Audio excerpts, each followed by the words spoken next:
Сәлем қыздар, бүгін біз шоу программадағы балық дайындаймыз. Ол үшін бізге тұз қажет. Егер сіздің балығыңыз үлкен болатын болса, 2 пачка қолданамыз. Егер орташа болатын болса, онда 1,5 пачка тұзымыз жеткілікті болады.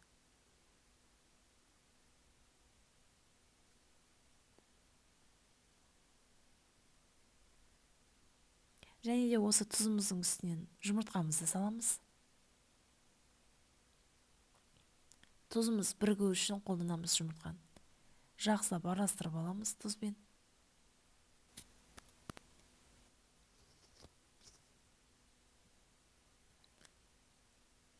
Жұмыртқамыз бен тұзымыз осындай бірігетіндей болу керек.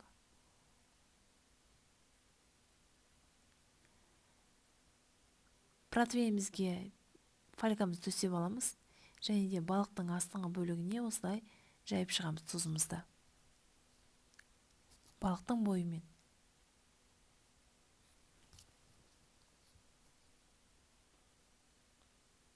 Балығымызды алдын ала сыртын, ішкі жағын, барлығын тазалап,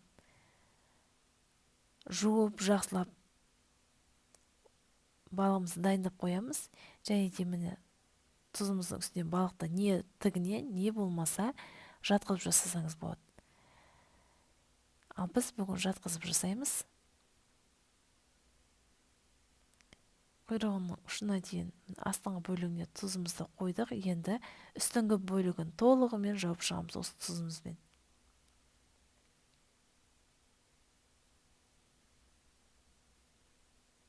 Тұздың бірігуі бағана біз қосқан жұмыртқамызға байланысты.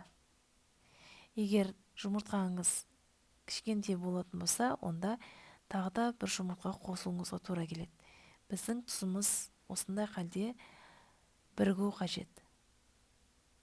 Шашылып кетпейтіндей болу қажет.